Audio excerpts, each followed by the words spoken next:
Sekian deh, ini adalah aturan rutin pagiku. Tapi, kamu juga bisa bikin versimu sendiri. Pastiin jam pagimu bikin kamu jadi orang yang lebih baik setiap harinya. Kamu pasti bisa. Assalamualaikum warahmatullahi wabarakatuh. Terima kasih telah hadir kembali di sini di acara Banyuwangi Aktivis Podcast, serial belajar bersama dan saling berbagi ilmu. Nah, pada kesempatan kali ini kita berkumpul kembali dengan para pendengar kita semua, dan kebetulan kita juga baru saja melihat satu video tentang bagaimana kita memanajemen waktu, manfaat dari kita mengatur waktu sejak dini hari. Yaitu judul videonya itu tentang rutinitas hidup para miliarder. Nah, ini setelah melihat video ini saya ingin minta sedikit tanggapan dulu dari Saudara Reza. Apa sih yang sudah kita tonton ini, terus pelajaran apa yang menurut Saudara Reza bisa diambil? Ya, dari video tersebut kita bisa lihat bahwasanya pentingnya manajemen waktu, manajemen diri, apalagi manajemen waktu di pagi hari ini ternyata dapat memberikan pengaruh yang bisa sangat berpengaruh pada hidup kita, dan itu banyak ditinggalkan banyak orang yang mungkin lupa, bahkan tidak tahu masih dengan kekuatan dari manajemen waktu tersebut. Ya. Oke, jadi itu tadi menurut Saudara Reza, dalam manajemen waktu itu ternyata memiliki banyak manfaat untuk kedepannya di rutinitas hidup kita, dan di video-video itu sangat bagus. Kenapa saya ingin membagikan kepada teman-teman semua di awal video ini, karena apa? Yang kita lakukan ini adalah pembelajaran di pagi hari. Dalam rangka apa? Dalam rangka kita juga saling merefresh otak di pagi hari. Olahraga kita ini tidak hanya olahraga fisik, tapi juga olahraga otak, agar otak kita tuh fresh di pagi hari. Nah, salah satunya adalah jika kita misalkan di video tadi itu ada meditasi, ada olahraga ringan, terus kita mandi, terus kita minum segelas air. Itu bagus sekali, dan itu harus diterapkan untuk para peserta semua di sini. Dan 1 bulan terakhir ini juga sedang membuat kebiasaan seperti itu. Nah, harapan saya juga di sini seperti Saudara Reza dan peserta lain di sini yang mendengarkan video ini juga bisa merubah pola hidupnya menjadi lebih bermanfaat dan lebih produktif, kan seperti itu ya. Jadi misalkan kalau di sana ada meditasi, kita bisa sesuaikan lah. Di pagi hari itu ada misalkan kita sholat, ada kita berdoa, ada kita berzikir. Nah, untuk kita misalkan menata pekerjaan itu bisa luar biasa. Waktu di pagi hari itu sebelum kita beraktivitas bisa menyelesaikan banyak hal.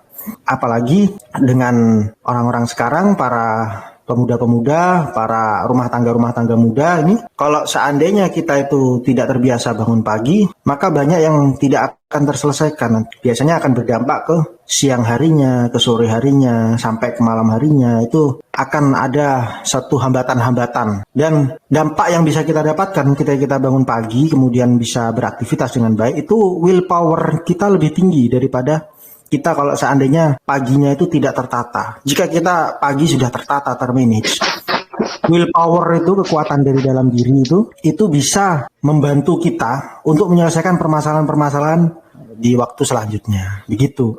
Bisa dipahami ya, Saudara Reza? Oke.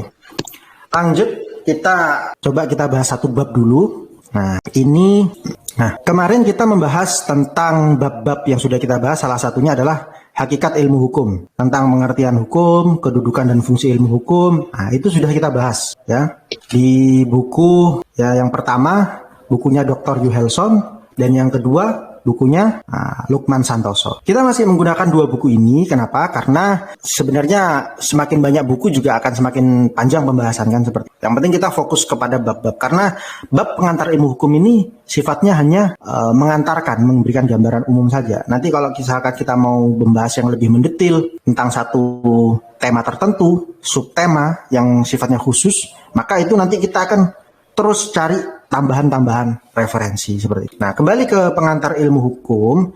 Di sini dalam buku di Dr. Johansson di bab 2-nya membahas tentang sumber hukum. Ketika kita tadi kemarin sudah belajar tentang apa itu hukum, kemudian kedudukan dan fungsi ilmu hukum. Lanjut saja kita bahas ke bab 2 tentang sumber hukum. Ya, bab 2 tentang sumber hukum. Mungkin sebelum masuk ke sumber hukum, kita coba merefresh yang terakhir. Kan kemarin kita ada satu tugas untuk Saudara Reza khususnya untuk mendengarkan kembali apa yang dibahas kemarin. Tolong dijawab Saudara Reza yang sudah kita pelajari kemarin tentang fungsi kedudukan dan fungsi ilmu hukum, khususnya mungkin yang tentang fungsi ilmu hukumnya itu bisa dibahasakan kembali atau bisa dirangkum.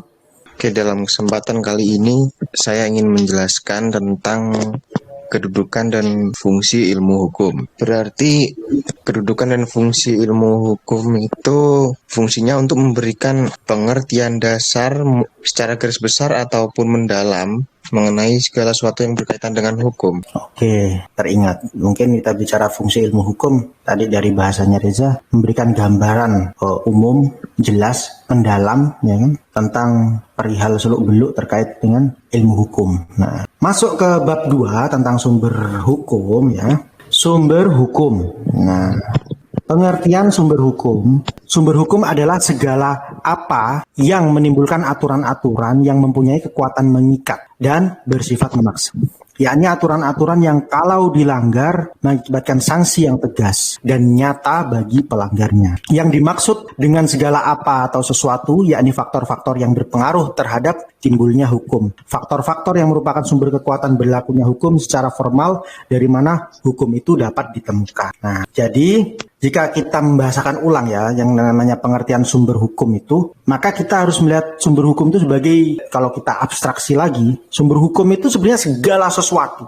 Nah, segala sesuatu itu apa? Ya apa saja. Nah, tapi ada syaratnya. Syaratnya segala sesuatu itu menimbulkan aturan-aturan yang mempunyai kekuatan mengikat dan bersifat memaksa. Kalau kita tarik secara definitif, artinya sumber hukum itu segala sesuatu yang menimbulkan hukum. Karena hukum itu bisa juga kita artikan ya sebagai aturan-aturan yang mengikat dan bersifat memaksa. Itu adalah salah satu pengertian dari hukum. Nah, bagaimana Saudara Reza, apakah bisa memahami ya? Bisa.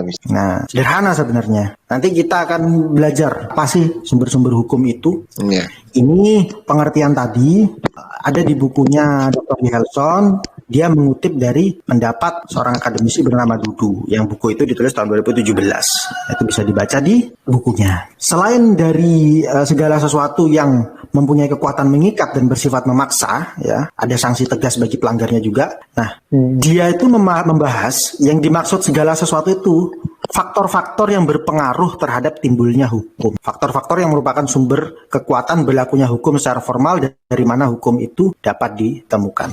Lanjut saja, sumber hukum adalah segala apa yang menimbulkan aturan-aturan yang mempunyai kekuatan yang bersifat memaksa. Ini sebenarnya pengulangan dari yang tadi. Meskipun pengertian sumber hukum dapat dipahami secara beragam, sejalan dengan pendekatan yang digunakan dan sesuai dengan latar belakang dan pendidikannya, secara umum dapat disebutkan bahwa sumber hukum dipakai orang dalam dua arti. Nah, arti yang pertama itu untuk menjawab pertanyaan mengapa hukum itu mengikat, dan arti yang kedua apa sumber atau kekuatan hukum hingga mengikat atau dipatuhi manusia. Jadi ada dua pertanyaan yang nanti akan bisa kita jawab. Mengapa hukum itu mengikat? Nah, kemudian yang kedua, apa sumber kekuatan dari hukum itu hingga mengikat atau dipatuhi manusia, seperti itu. Nah, Saudara Reza, setelah membaca dua pertanyaan ini, ada nggak satu gambaran ya? Misalkan, mengapa hukum itu mengikat, gitu. Bagaimana?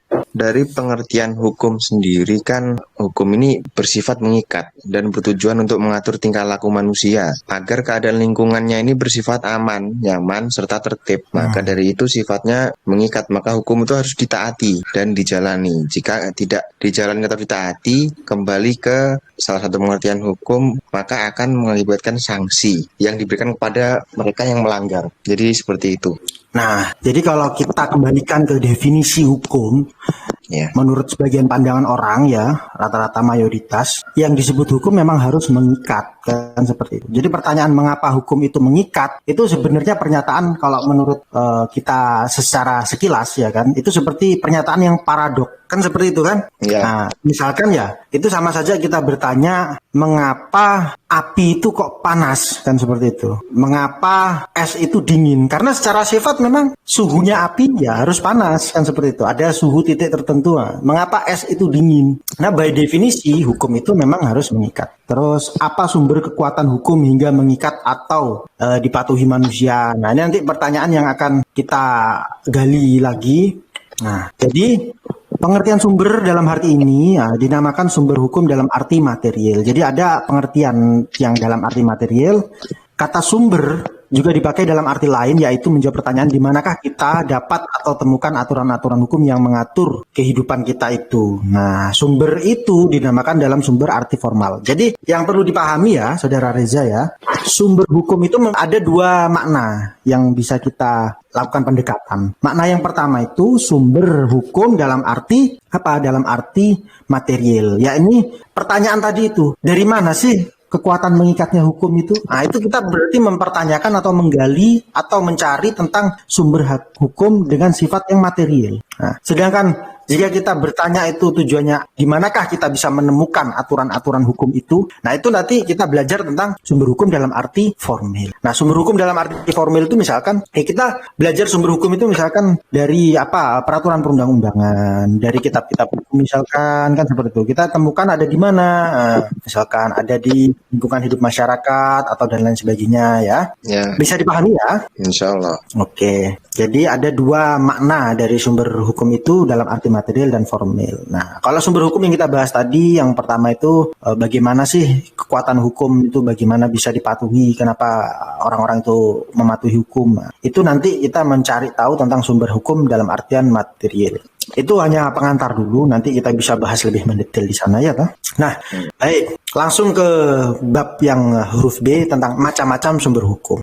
Nah, macam-macam sumber hukum itu sebagaimana diuraikan di atas ada dua, yaitu sumber hukum dalam arti material dan dalam arti formal. Nah, sumber hukum dalam arti material, sumber hukum material ini adalah faktor yang turut serta menentukan isi hukum. Dapat ditinjau dari berbagai sudut, misalnya sudut ekonomi, sejarah, sosiologi, filsafat, agama. Nah, jadi sumber hukum dalam arti material ini kita bisa melihat satu latar belakang ya. Bagaimana hukum itu bisa terbentuk satu hukum, satu norma tertentu. Mungkin bisa dilihat dari latar belakang bagaimana sejarahnya dulu, sehingga bisa norma itu terbentuk. Baik dari sisi ekonomi bagaimana, dari sosiologinya bagaimana, dari filsafat bagaimana, atau dari sisi agama. Nah, dalam kata lain, sumber hukum material adalah faktor-faktor masyarakat yang mempengaruhi pembentukan hukum, atau faktor yang ikut mempengaruhi materi isi dari aturan-aturan hukum atau tempat di mana materi hukum itu diambil. Sumber hukum material ini merupakan faktor yang membantu pembentukan hukum. Oke, sekarang saya ingin menanyakan kepada Saudara Reza, setelah membaca ini sudah dapat gambaran apa tidak sumber hukum material itu? Atau masih kesulitan? Bagaimana? Garis besarnya untuk sumber hukum material ini yaitu tempat dari mana materi atau isi hukum diambil itu. Nah, jadi kalau kita bicara sumber hukum material itu jangan kita padankan dengan kata tempat. Tadi kan saya mendengar kamu berbicara tentang tempat. Berhukum material itu sifatnya itu apa? Faktor-faktor. Jadi faktor-faktor yang membentuk hukum itu lebih tepat ya padanan katanya ya. Soalnya kalau kita bicara tempat nanti bisa rancu ke sumber hukum formil.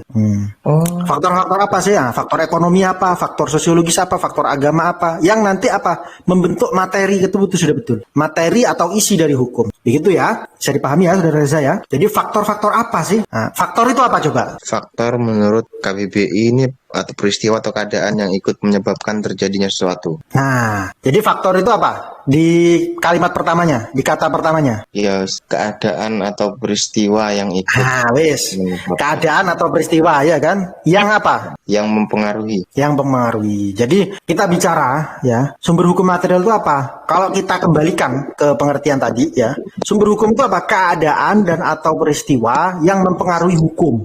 Nah, keadaan dan peristiwa itu tadi ya disebut faktor itu tadi yang membentuk hukum. Nah, jadi kalau faktor itu keadaan dan peristiwa yang mempengaruhi sesuatu, berarti apa? Keadaan atau peristiwa yang mempengaruhi dalam hal pembentukan hukum. Jadi lebih paham ya sekarang ya, setelah dipecah gitu ya pengertiannya ya. Keadaan dan peristiwa itu ya keadaan suatu ya, keadaan itu adalah perihal atau sesuatu ya, keadaan. Jadi ini memang ketika akan ada satu titik di mana satu kata itu akan menjadi kata yang semakin abstrak kalau kita tarik terus pengertian. Paham ya? Iya. Jadi keadaan itu kan asal katanya dari apa? Dari ada. Nah, ada itu artinya adalah ada itu hadir, telah ada, telah tersedia ya. Ada itu bisa disebut dengan juga mempunyai, juga punya, ada.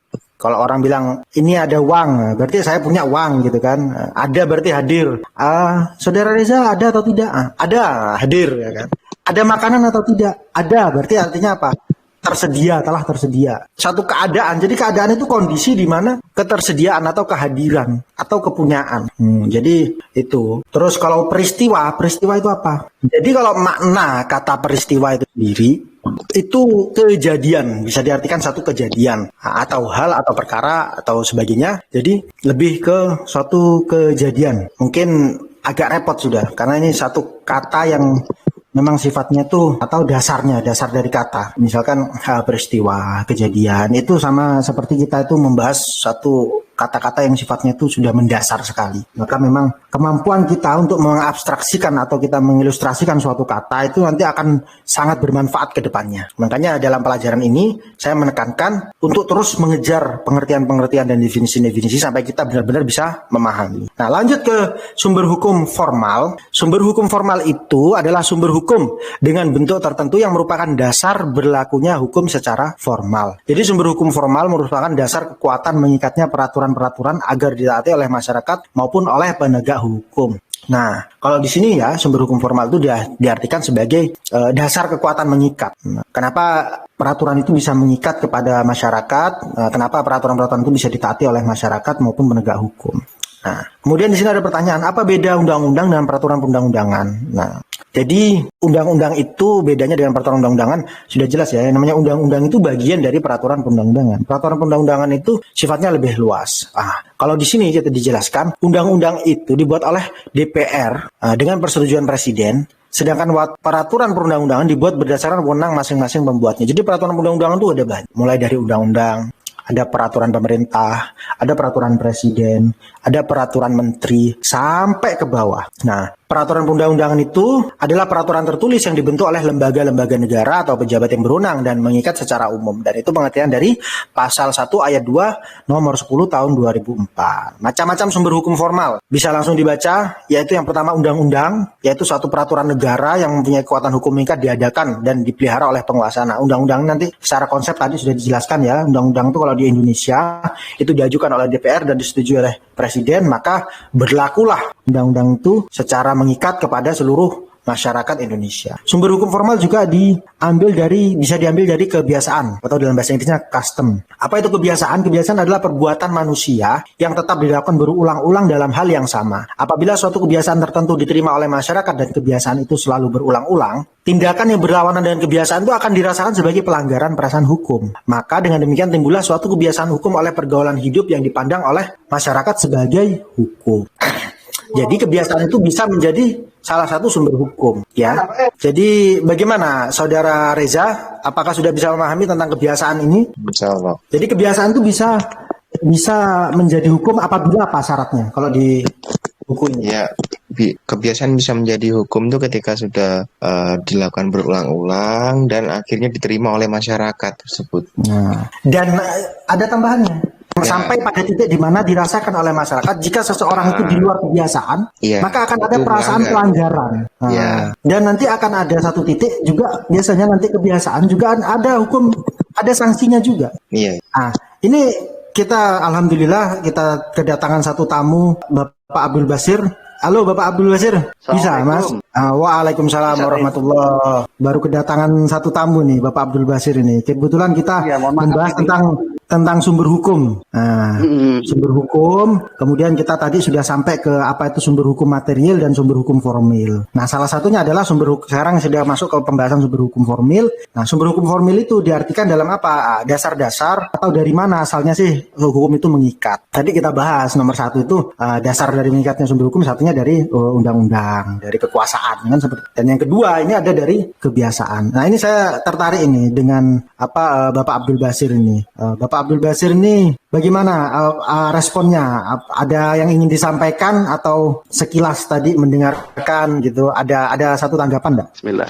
Ya, saya nanggapi. Iya, monggo langsung. Maaf, ini baru masuk saya. Tadi Tidak kan ada acara keluarga. Jadi pada prinsipnya sumber hukum ini dari perkembangan politik masyarakat, Mas. Dan ikuti perkembangan. Artinya secara formil apa yang sampai sampaikan itu benar. Namun bisa berubah-ubah di saat ada perkembangan politik. Iya. Politik masyarakat. Oke lah. Bagus, Mas. Oke. Jadi itu luar biasa itu tadi apa salah satu tanggapan pendapat dari Pak Abdul Basir. Itu pengaruhnya juga sumber hukum itu juga bisa didasarkan dari faktor politik ya seperti itu ya. Nah itu tadi dari mungkin bisa kita pahami sebagai sumber hukum material.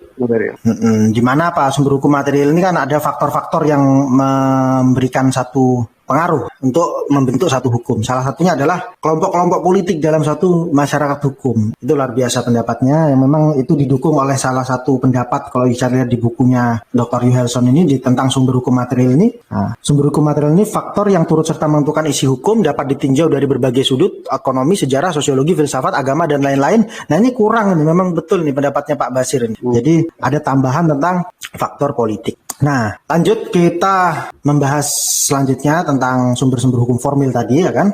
Sumber-sumber hukum formal selain undang-undang, yang kedua kebiasaan, kemudian yang ketiga ini jurisprudensi atau keputusan-keputusan hakim. Ya, itu keputusan hakim yang terdahulu yang dijadikan dasar pada keputusan hakim yang lain sehingga kemudian keputusan ini menjelma menjadi keputusan hakim yang tetap. Jadi ada kalanya ketika suatu hukum itu tidak ditemukan oleh tidak ada di undang-undang, tidak ada di kebiasaan dan permasalahan ini kemudian masuk ke satu pengadilan atau suatu proses ya peranata peradilan yang mana kemudian di sana ada hakim yang harus menemukan hukum atau dalam bahasa hukumnya res finding. Maka dalam kondisi seperti itu, hukum yang baru ini bisa jadi kemudian ya itu menjadi dasar untuk menentukan kasus-kasus yang serupa pada perkara-perkara yang masuk di pengadilan di kemudian hari setelah itu. Nah, dalam kondisi seperti itu, jurisprudence ini berposisi sebagai suatu sumber hukum. Karena apa? Para hakim pada akhirnya akan menaati apa yang sudah diputuskan oleh hakim-hakim sebelumnya. Nah, itu tadi pengertian dari jurisprudence begitu. Bisa dipahami ya, kita tentang traktat atau treaty. Nah, perjanjian ini. Traktat ini bahasanya adalah perjanjian.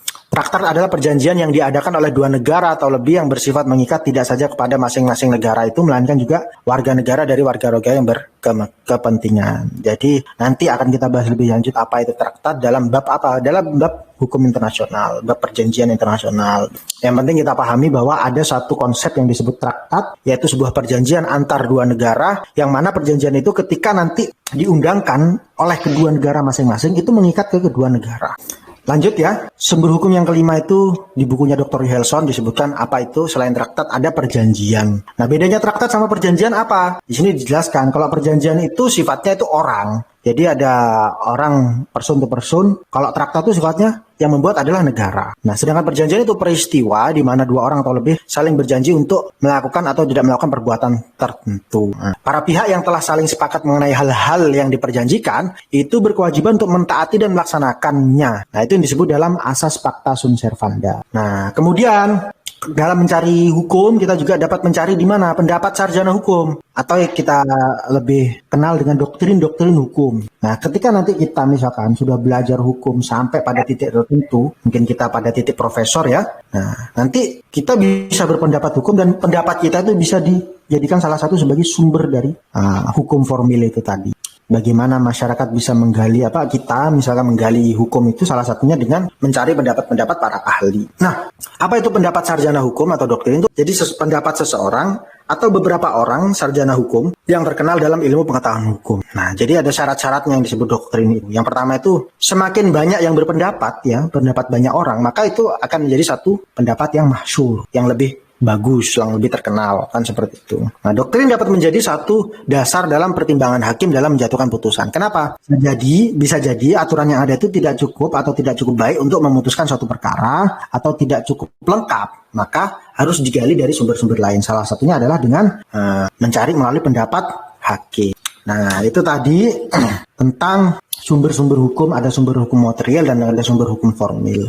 Luar biasa, tadi bab 2 ya kita sudah selesaikan. Ini sudah merangkum kita ini, pada posisi kita sudah menjelaskan semua ya. Kita sudah menyelesaikan bab 2 di bukunya Dr. Yohelson tentang sumber-sumber hukum. Bisa enggak Saudara Reza memberikan rangkuman singkat apa yang sudah kita pelajari terkait sumber-sumber hukum? Singkatnya, sumber hukum, jadi pengertian sumber hukum ini adalah segala sesuatu yang menimbulkan aturan-aturan, yang mempunyai kekuatan yang bersifat memaksa. Jelas? Ya. Ya. Dan ketika aturan itu dilanggar mengakibatkan sanksi yang tegas. Terus ada rangkuman lain yang diambil? Ada lagi tentang sumber hukum material. Oke, sumber hukum material ini adalah faktor sesuatu yang mempengaruhi ya asal mula dari mana hukum itu diambil. Oke. Untuk material, kalau formil ini sumber hukum yang dikenal atau digali dalam suatu bentuk perundang-undangan. Karena sumber hukum formil ini diketahui dan ditaati mana lagi. Itu pandangan Reza ya. Jadi gini, mungkin kita kasih satu koreksi sedikit, nanti juga kita akan tutup sekalian. Jadi tadi ke sumber hukum formil ya. Mungkin untuk bisa lebih memahami Saudara Reza itu. Sumber hukum formil itu tadi di bukunya Dr. Yohelson kan dijelaskan sebagai dasar-dasar dari mana hukum itu mengikat. Nah, yang perlu dipahami adalah tentang dari mananya itu. Sebenarnya sumber hukum dalam arti formil itu lebih ke tempat di mana hukum itu ditemukan atau dasar dari mana asalnya hukum itu mengikat. Kalau misalkan undang-undang, ya kan, dasarnya dari undang-undang. Undang-undang memiliki kekuatan hukum mengikat dari dasar apa? Dari kekuasaan. Kekuasaan memiliki kekuatan untuk mengikat masyarakat. Kemudian dari perjanjian, jadi kita fokuskan dasar hukum formil itu lebih ke tempat di mana. Di mana? Pertanyaannya di mana? Tapi kalau sumber hukum material, kita pertanyaannya apa? Faktor apa yang mempengaruhi? Mungkin itu lebih bisa memahami ya. Bagaimana? Bisa memahami ya Reza ya, sudah ya? Ya, insya Allah. Siap, itu sudah pengulangan-pengulangannya. Kemudian mungkin yang terakhir, Saudara Abdullah Basir mungkin ingin memberikan satu tanggapan lagi atau satu apa? Monggo dipersilakan satu pernyataan. Oke Mas, mohon maaf ini saya sambil ngomong gitu loh. Nggak apa-apa. Sederhana saja. Yang ikut ini banyak ya. Jadi yang ikut di sini ada 4 orang sekarang. Ya kalau bisa banyak Mas untuk masuk. Nah, makanya nanti rencana ke depan itu kita juga semakin, makanya setiap pagi ini kan tak undang. Kadang misalnya ataupun setengah jam atau 15 menit sebelum saya bikin acara itu saya WA. Gitu. Ya, nanti kita bikin acara juga di malam hari insya Allah. Cuma yang rutinitas itu saya yang rutin ini pagi. Kenapa? Karena satu, merefresh otak di pagi hari, Pak. Itu yang pertama, ya kan? Kemudian yang kedua, sebelum saya menjadi rajin. Karena sebelum ini kan acara kan saya mulai biasanya antara jam 6:30 sampai antara jam 6:30. Sebelum itu saya harus bangun lebih subuh dan untuk menyelesaikan pekerjaan. Pekerjaan saya selesai, saya bisa memberikan pengarahan di sini. Kemudian tuh. Ya, jadi gini Mas, untuk sederhananya orang awam itu mengartikan, menganalogikan, mengekspresikan sumber hukum itu laksana daging yang mentah, ya gitu kan, gitu. Daging mentah. Mentah ini tidak boleh dimakan secara mentah-mentah, harus dimasak. Seperti juga Al-Quran dan hadis. Nah, di sini orang Islam pun berekspresi berbeda-beda. Ada yang khawarij seperti itu, karena dia berpatokan sumber hukum Al-Quran, hadis harus begini. Padahal di sini harus ada kajian-kajian seperti sampean, secara syar'i, secara formil itu harus ada. Makanya harus banyak gitu. Harus banyak yang ikut biar kita juga mencerdaskan kaula muda, mencerdaskan sama muslim, manusia lah Pak itu. Hanya masukan saja Mas kan gitu. Oke, siap. Terima kasih masukannya diterima. Alhamdulillah dan luar biasa. Ini akan saya tutup. Jadi di acara ini ya saya tegaskan lagi kepada saudara-saudara pendengar semuanya. Nah, kedepannya harapannya acara ini bisa terlaksana secara rutin. Nanti ada, kalau pagi hari kita bahas tentang konsep-konsep dasar. Konsep-konsep dasar yang sifatnya seperti ya tadi itu sumber hukum, pengantar hukuman. Nah, kalau yang rencana saya memang saya akan bikin yang kedua misalkan di malam hari itu yang sifatnya itu nanti teknis. Teknis itu jadi praktis. Jadi ilmu-ilmu praktis yang kita bisa terapkan di masyarakat. Misalkan seperti kita membahas jurnal-jurnal hukum secara langsung seperti itu. Terima kasih atas kesempatannya telah hadir dalam acara Banyuwangi Aktivis Podcast di dalam satu serial kita, di serial Belajar Bersama dan Saling Berbagi Ilmu. Atas kurang lebihnya kami mohon maaf apabila ada salah-salah kata. Wabillahi taufik wal hidayah. Wassalamualaikum warahmatullahi wabarakatuh.